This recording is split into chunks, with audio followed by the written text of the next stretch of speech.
Friends, இன்னைக்கு நம்ம பாபிலான் அனிமியோட second episode தான் பார்க்க போகிறோம். ரூபி ஹீரோயிக்ஸோட 8th எபிசோட்க்கு கிளைம் வந்திருக்கு. அதனால அதை எடிட் பண்ணி போட்டதெல்லாம் நீங்கள் நேற்று பார்த்த வீடியோ. எபிசோடோட ஸ்டார்டிங்கில் ஃபூமியோ நம்ம சேசுகி கிட்ட கேட்குறான், ஒரு பப்ளிக் ப்ராசிக்யூட்டர்னா என்னதுன்னு. என்றைக்குமே மக்களை காப்பாற்றி ஜஸ்டிஸை நிலைநிறுத்துறதுனா ஒரு பப்ளிக் ப்ராசிக்யூட்டரோட வேலை. எனக்கு தெரியும் நீ அதுவாக தான் ட்ரை பண்ணுறேன்னு, நீ உன்னோட பெஸ்ட்டை கொடுங்கிறாரு. இப்போ அப்படியே அந்த சீனை கட் பண்ணி ஃபியூனரில் காட்டுறாங்க. சேசிகியோட மேனேஜருமே சொல்கிறாரு இது வந்து ஒரு சூசைடாக தான் கன்சிடர் பண்ணப்பட்டிருக்குன்னு. இப்போ அவங்க மேனேஜருமே கேட்குறாரு, அவன் வந்து சூசைட் தான் பண்ணிக்கிட்டான். நான் இல்லை, அதுக்கு வாய்ப்பே இல்லை, அது கண்டிப்பாக ஒரு மர்டர் தாங்கிறான். இதுக்கு முன்னாடி நம்ம கேட்ட அந்த ஷீன் இனபாவோட டெத்தோட எதுவும் லிங்க் ஆயிருக்கான்னு சொல்லி கேட்குறாரு. சேசிக்கு ஆமாங்கிறான். அப்போ நீ முன்னையோட இந்த கேஸில் இன்னும் டீப்பாக இறங்கு, கொஞ்சம் ஜாக்கிரதையாக மட்டும் இருந்துக்கோங்கிறாரு. நம்ம சேசுக்கையும் ஃபூமியோட ஐடி கார்டை பார்த்துட்டு இதை கொஞ்சம் நேரம் நான் வச்சுக்கிட்டான்னு கேட்குறான். அதை எங்கேயும் கீழே மட்டும் விட்றாதுங்கிறாரு. மிஸ் எமிகோங்கிற பொண்ணை தான் இப்போ அவங்க பிடிச்சிருப்பாங்க. இப்போ அவங்கள்ட்ட இன்வெஸ்டிகேஷன் போயிட்டு இருக்கு. எமிகோங்கிறது தான் உங்களோட பர்த் நேமான்னு கேட்குறான். ஜென் சேசிகி அப்படின்னா என்ன, நல்லதுன்னு தானே அதுக்கான அர்த்தம். ஏன் என் பேரில் உங்களுக்கு எதுவும் குழப்பமா இருக்கான்னு சொல்லி கேட்குறான். இல்லை, உங்கள் அப்பா அம்மா உங்களை பற்றி என்ன நினச்சிருப்பாங்கன்னு யோசிச்சு பார்த்தேன், இந்த பேரை அவங்க உங்களுக்கு வச்சப்ப. சரி, நான் கேட்கறதுக்கு பதில் சொல்லுங்க, எமிகோங்கிறது உங்களோட பேரான்னு சொல்லி கேட்குறாரு திரும்பி. அந்த பொண்ணு ஆமான்னு சொல்றாங்க. இப்போ சேசிக்கியோட ஃப்ரெண்ட் அந்த போலீஸ் கிட்டையும் கொண்டு போய் இந்த மெசேஜஸ்லாம் காட்டுறான் சேசிக்கு. அதாவது ஃபூமியா கடைசியாக அனுப்பின மெசேஜஸ்லாம். இது வந்து ஒரு வில் மாதிரி இருக்குன்னு சொல்லிட்டு அவரும் சொல்றாரு. அந்த இறக்கத்துக்கு முன்னாடி கடைசியாக எழுதிட்டு போவாங்கல்ல அந்த வில். அந்த ரூம் ஃபுல்லாவே இன்வெஸ்டிகேட் பண்ணியாச்சு. அங்கே ஃபூமியா தவிர வேற யாருமே வந்துட்டு போன மாதிரி தெரியல. அதே மாதிரி அங்கே இருக்க ஃபிங்கர் பிரிண்ட், இவன் ஃபோனில் இருக்க ஃபிங்கர் பிரிண்ட் எல்லாமே பார்த்தா ஃபூமியா மட்டும்தான் அதை யூஸ் பண்ணிருக்க மாதிரி இருக்குன்னு சொல்லி சேசிக்கு சொல்றாரு. இதை கேட்ட அந்த போலீஸும் இதை பற்றி நம்ம இன்னும் ஃபுல்லாக டீப்பாக இன்வெஸ்டிகேட் பண்ணலாங்கிறாரு. இப்போ அந்த போலீஸ் அவர் கண்டுபிடிச்ச இன்வெஸ்டிகேஷன்ஸ் எல்லாம் சொல்லிட்டு இருக்காரு. ஃபூமியா இருந்த அந்த அபார்ட்மெண்ட் வந்து ஒருத்தர் பேர்ல ரெஜிஸ்டர் ஆயிருக்கு. அவர் அங்க இருக்க அந்த பொலிட்டிக்கல் கட்சியில் ஒரு மெம்பரா இருந்திருக்கவர். இதை கேட்ட சேசிக்கு அப்போ அந்த நோமுரு கேம்பெயின் டீம் தான் வந்து இந்த அபார்ட்மெண்ட்டை விலைக்கு வாங்கியிருக்காங்களான்னு சொல்லி கேட்குறான். இதை கேட்ட அந்த போலீஸ் இதை தான் நானும் ஃபர்ஸ்ட் நினைச்சேன், ஆனால் அது இல்லைங்கிறாரு. இவன் வந்து அந்த கைகா இட்ஸுக்குங்கிற குரூப்பை சேர்ந்தவங்கிறாரு. என்னன்னா இருக்க இந்த கேஸ் காம்ப்ளிகேட் ஆகிட்டே இருக்கு. நிறைய பேரோட இன்வால்மெண்ட் இந்த கேஸில் வந்துகிட்டே இருக்கு. என்னன்னா பாலிடிக்ஸில் வந்து எதிர்கட்சியாக இருக்க 2 பேரோட பேரும் இதில் அடிபடுது. ஈட்ஸுக்கிங்கிற டீம் தான் வந்து அந்த அபார்ட்மெண்ட்டை ரெண்ட் எடுத்திருக்காங்க. ஆனால் இந்த பொண்ணை கூட்டிகிட்டு போனதாங்கிறது நோமரோட டீம். இதுக்காக எல்லா எதிர்கட்சியும் ஒன்று இப்படி இன்வால்வ் ஆயிருக்குன்னு சொல்லிட்டு யோசிச்சுட்டு இருக்கான் சேசிக்கியும். இதை பார்த்த போலீஸும் இதெல்லாம் ஸ்பெஷல் இன்வெஸ்டிகேஷன் கொடுக்க வேண்டிய கேஸுங்கிறாரு. இப்போ ஃபூமியா அவனுக்கு அடுத்திருக்க ஆப்ஷன்ஸ் எல்லாம் பார்க்குறான். இந்த பொண்ணை இப்போ தான் நம்ம இன்ட்ராகேட் பண்ணோம், திருப்பி இந்த பொண்ணை நம்மளால ஃபாலோ பண்ண முடியாது. இதில் ஏதாவது ஒரு குரூப் தான் வந்து ஃபூமியை ட்ராக் பண்ணி கொண்டிருக்காங்கன்னா அவங்களுக்கு இப்போ நம்ம பண்ணுறதை பற்றியும் தெரியும். ஸோ இந்த மாதிரி பொலிட்டிக்கல் இருக்க லீடர்ஸ்க்குலாம் வந்து இந்த மாதிரி பொண்ணை ஆஃபரிங் பண்ணுறதா அவங்க உண்மையிலுமே ட்ரை பண்ணுறாங்கன்னா அப்போ இதுக்காக ஒரு பொண்ணை மட்டும் இவங்க கூப்பிட்டுருக்க மாட்டாங்க, நிறைய பொண்ணை கூப்பிட்டுருக்காங்க. இப்போ இதுக்கு முன்னாடி இறந்து போன ப்ரொஃபஸரோட லேப்டாப் இப்பதான் ரிட்ரீவ் பண்ணிருக்காங்க. அது இந்த போலீஸ்காரும் இப்போ கொடுக்குறாரு இனபாட்ட. இப்போ திருப்பி அந்த இன்ட்ராகேஷனுக்கே போகுது. டோமோகாசு அவனுக்கும் உங்களுக்கு இருக்க ரிலேஷன்ஷிப் என்னன்னு சொல்லி கேட்கிறாரு. அவர் எங்க ராம்மாவுக்கு தெரிஞ்சவங்கன்னு சொல்லி சொல்றாங்க அந்த பொண்ணும். அப்போ உங்களுக்கு அவரை ரொம்ப நாளா தெரியுமா? இல்ல, ரொம்ப நாளாலாம் இல்ல, ரீசெண்டாக நான் டோக்கியோக்கு மூவ் பண்ணேன், அதுக்கப்புறம் தான் தெரியுங்கிறாங்க. அடிக்கடி நீங்கள் 2 பேரும் மீட் பண்ணிக்குவீங்களான்னு சொல்லி கேட்குறாரு. இல்லை, அப்படிலாம் இல்லை, அவர் தான் எனக்கு ஸ்டே பண்ணுற அபார்ட்மெண்ட் எல்லாம் நிறைய காமிச்சாரு. அதே மாதிரி அடிக்கடி இந்த வெளியிலையும் கூட்டிட்டு போவார், நல்ல நல்ல ட்ரெஸ்லாம் வாங்கி தருவார். இதெல்லாம் கேட்ட சேசிக்கு அவர் ஏன் இவ்வளோ நைஸாக அவங்கள ட்ரீட் பண்ணுறாருன்னு சொல்லி கேட்குறான். அவங்களும் யோசிச்சுட்டு சொல்கிறாங்க, மேபி அவரோட ஃப்ரெண்டோட பொண்ணுங்கிறதுனாலயா இருக்கும்னு. சரி, நான் வேற ஒரு கேள்வி கேட்குறேன். செப்டம்பர் 23 என்ன பண்ணீங்கன்னு சொல்லி கேட்குறாரு சேசிக்கு. இப்போ அப்படியே நம்ம டாக்டர்கிட்ட இருந்து ரிட்ரீவ் பண்ண கம்ப்யூட்டர் சொன்னேன்ல, அந்த சீனை காட்டுறாங்க. அந்த டாக்டரோட கம்ப்யூட்டர் இன்வெஸ்டிகேஷன் கொடுத்துருக்காங்க. எல்லா ஃபைல்ஸையுமே அவரால் ஆக்சஸ் பண்ண முடியுது. ஆனால் ஒரு ஃபைல் மட்டும் ஃபுல்லாக என்கிரிப்ட் ஆயிருக்கான், ரொம்ப செக்யூர்டா. அந்த ஃபைலை கிராக் பண்ணுறதும் சொல்றாரு, எனக்கு இன்னும் 2 வாரம் டைம் வேணும்னு. சேசிக்கையும் சீக்கிரம் பண்ணுங்கன்னு சொல்லிட்டு ஃபோனை கட் பண்றாரு. அங்கே நியூஸ்லையும் போட்டுட்டு இருக்காங்க, இன்னும் 1 வீக்ல எலெக்ஷன் வந்துரும்னு. அந்த எலெக்ஷன்ல இருக்க அந்த கேண்டிடேட் நான் இதை வந்து செகண்ட் டோக்கியோவை டெவலப் பண்ண போறேன், ஆனால் டோக்கியோ மாதிரி இல்லைங்கிறாரு. அப்போ அவருக்கு ஒரு கால் வருது, நாளைக்கு நம்ம மூவ் பண்ணலாம் சார்ங்கிறாங்க. பார்த்தா நாளைக்கான டேட் 23. இப்போ அப்படியே திருப்பி இன்ட்ராகேஷனுக்கு வந்துருது. நேற்று அவர் என்னை ஒரு நல்ல ஹாட் ஸ்ப்ரிங்க்கு கூட்டிட்டு போனாங்கிறாங்க. இதை கேட்டு சேசிக்கு அங்கே உங்க கூட எத்தனை பேர் இருந்தாங்கன்னு கேட்குறாரு. இதை கேட்டு அந்த பொண்ணு ஆமா அவர் போயிட்டாரு, ஆனால் அவரோட ஃப்ரெண்ட்ஸ் நிறைய பேர் என் கூட தான் இருந்தாங்கன்னு சொல்லி சொல்றாங்க.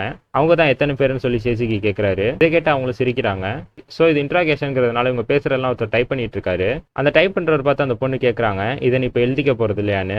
என் கூட 3 பேர் இருந்தாங்க, அவங்க பேர் ஓட்டா கிமோரான்னு சொல்லிட்டு இருக்காங்க. அப்படியே அந்த சீனை கட் பண்ணி அவங்கள யாரும் இன்வெஸ்டிகேட் பண்ண ரிசல்ட்டை சொல்றாங்க. பக்கத்தில் ஒரு கோல்ஃப் டோர்னமெண்ட் நடந்திருக்கான், அதில் அவங்க பேர்லாம் ரெஜிஸ்டர் ஆயிருக்குங்கிறாங்க. இப்போ ஃபூமியோக்கு ஒரு கால் வருது. ஆமா, நாங்களும் அதே இடத்துக்கு தான் போயிட்டு இருக்கோங்கிறாரு. பார்த்தா அப்படியே பிஜிஎம்ல ரைஸ் ஆகுது. என்னன்னா இப்போ அந்த கோல்ஃப் டோர்னமெண்ட் நடந்தவங்களாம் ஸ்டே பண்ணுற அபார்ட்மெண்ட்டுக்கு தான் இவங்க வந்திருக்காங்க. அங்கே உள்ள விஐபிஸ்லாம் போகிறதெல்லாம் வெளில இருந்து பார்த்துட்டு இருக்காங்க. உள்ளுக்கே இவங்க ஆளை வச்சு எல்லாம் பார்த்துக்கிட்டு இருக்காங்க. ஏன்னா அங்கே உள்ள போகிற ஒவ்வொருத்தரும் ஒரு பொண்ணோட போகிறாங்க. அந்த பொண்ணெல்லாம் இவங்களை எடுத்து பார்க்குறாங்க. ஆனால் இவங்க யாருமே இதுக்கு முன்னாடி இவங்க இன்வெஸ்டிகேஷனில் வந்தவங்க இல்லை. இப்போ கொஞ்ச நேரம் கழிச்சு அந்த பெரியவர் மட்டும் போறாரு. இதை பார்த்தா போலீஸ் நான் அவரை ஃபாலோ பண்ணி போட்டான்னு கேட்குறான். ஆனால் ஃபூமியா இல்லை, வேணாம், இங்கே வெயிட் பண்ணுங்கிறாரு. இப்போ அந்த பெரியவர் கூட போன மற்ற 3 ஃப்ரெண்ட்ஸுமே வெளில வந்துடுறாங்க. அவங்க போனதுக்கப்புறம் கொஞ்ச நேரம் கழிச்சு அந்த பொண்ணுமே வெளில வராங்க.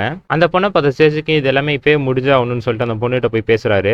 நான் பப்ளிக் ப்ராசிக்யூட்டர் ஆஃபீஸ்லேருந்து வரேன், என் கூட கொஞ்சம் வாங்க, உங்கள்கிட்ட கொஞ்சம் கேள்வி கேட்கணுங்கிறாரு. ஆக்சுவலி இந்த சீன் எல்லாத்தையுமே மிஸ்மேட்ச் பண்ணி காட்டிட்டு இருக்காங்க. ஸோ இப்படி தான் அந்த பொண்ணை ஃபர்ஸ்ட் இப்போ இன்ட்ராகேஷன் கூட்டிட்டு வந்திருக்காங்க. இப்போ நம்ம உள்ள பார்த்தோம்ல, ஃபர்ஸ்ட் வெளில வந்தவர் இல்லாமல் மிச்சம் 3 பேர், அந்த மித்த 3 பேர் தான் வந்து இப்போ இந்த பொண்ணு அவங்க பேர் தான் சொல்லிட்டு இருக்காங்க. சேசிக்கு கண்டினியூ பண்ணி கேட்டுக்கிட்டே இருக்காரு அடுத்து அங்கே என்ன நடந்துச்சுன்னு. அந்த பொண்ணு அவங்களோட கதையெல்லாம் சொல்லிட்டு இருந்தாங்க, அதெல்லாம் நான் கேட்டுட்டு இருந்தேன். உங்களுக்கு சரக்கெல்லாம் தீர்ந்ததுக்கப்புறம் அதை நான் ஊற்றி கொடுத்தேங்கிறாங்க. இதை கேட்ட சேசுக்கு நீ அவங்க கூட வேறு ஏதாவது பண்ணீங்களான்னு சொல்லி கேட்குறாரு.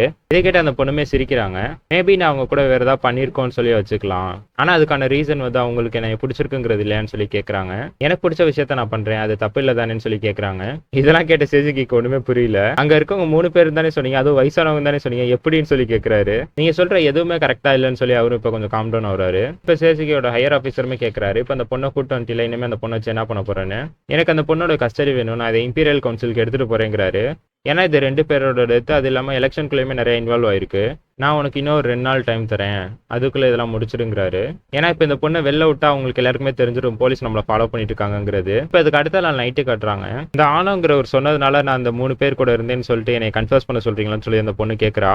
சரி, நான் அதை ஒத்துக்கிறேன், அந்த பேப்பர்ஸ்லாம் எடுத்துகிட்டு வாங்க, நான் அதில் சைன் போடுறேங்கிறாங்க. சேசுகிக்கு இதை கேட்டோன்னே கொஞ்சம் ஷாக்காக இருக்குது. ஏன் இதுக்கு நீங்கள் ஒத்துக்கணும்னு சொல்லி கேட்குறாங்க.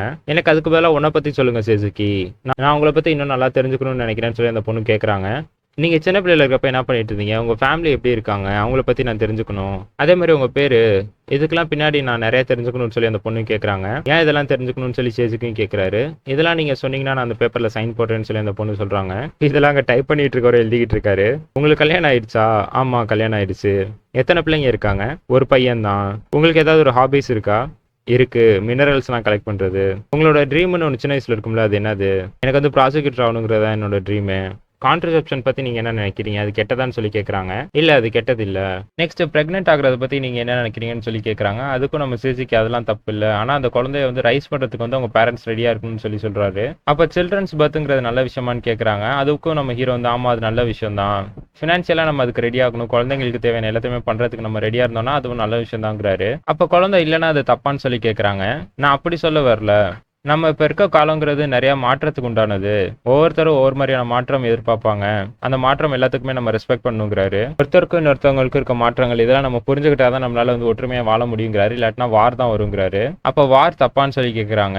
ஆமா, அது தப்பு தாங்கிறாரு. இப்போ இங்கே 2 பர்சன் இருக்காங்க, ஒருத்தருக்கு வார் பிடிச்சிருக்கு, இன்னொருத்தருக்கு வார் பிடிக்கல. அப்போ இதை வந்து எப்படி நம்ம மியூச்சுவலாக அண்டர்ஸ்டாண்ட் பண்ணி ஒன்றா வாழ்றதுன்னு கேட்குறாங்க. இதெல்லாம் கேட்ட சேஜிக்கு என்ன சொல்றதுன்னு தெரியல. சேஜிக்கு நீங்க சொன்னீங்க குழந்தை இருக்கிறது நல்லதுதான், அது இல்லாம இருக்கிறது நல்லதுதான். நீங்க அப்ப இருக்கிறது இல்லாத பத்தி நம்ம சொல்லிட்டோம், ஆனா பிறந்த ஒரு குழந்தை கொல்றது அதை பத்தி கேட்கறாங்க. இதை கேட்ட சேஜிக்கும் என்ன சொல்றதுன்னே தெரியல. ஆமா, அது கண்டிப்பா கெட்டதுதான், நீ என்ன அது நல்லதுன்னு நினைக்கிறேன்னு சொல்லி கத்துறாரு. கண்டிப்பா இல்ல, மர்டர் பண்றது தப்பு தான், அதுதான் இந்த உலகத்துல இருக்க மிகப்பெரிய கொடூரங்கிறாங்க. சேஜிக்கு என்ன சொல்றதுன்னு தெரியல. உங்க பேரு சேஜிக்கு, அதுக்கு வந்து ஜஸ்டிஸ் தானே அர்த்தம், ஜஸ்டிஸ்னா என்னன்னு சொல்லி கேட்கறாங்க. இது அப்படியே கண்டினியூ ஆகுது. நமக்கு அப்படியே கொஞ்ச நேரம் கழிச்சு இருக்க விஷுவல்ஸை காட்டுறாங்க. சேஜிக்கும் வெளில போயிட்டு ஒரு பிரிண்ட் அவுட் எடுத்துட்டு உள்ள வந்து பாக்குறாரு. பார்த்தா இவர் மட்டும் தான் இருக்காரு, அந்த பொண்ணை காணா. அந்த பொண்ணு எங்கன்னு சொல்லிட்டு இவர்கிட்ட கேட்கறாரு. அந்த பொண்ணு வெளில போயிட்டாங்க அப்படிங்கிறாரு அவரும். சேஜிக்கும் உடனே வெளில போய் பாக்குறாரு. வெளில போனா யாருமே இல்லை ரோட்ல. இப்படி அந்த பொண்ணை தப்பிக்க விட்டுட்டாமேன்னு சொல்லிட்டு அவரு கத்துறாரு. இப்போ இது எல்லாத்தையுமே அவரோட மேனேஜர்கிட்ட ரிப்போர்ட் பண்ணிட்டு இருக்காரு.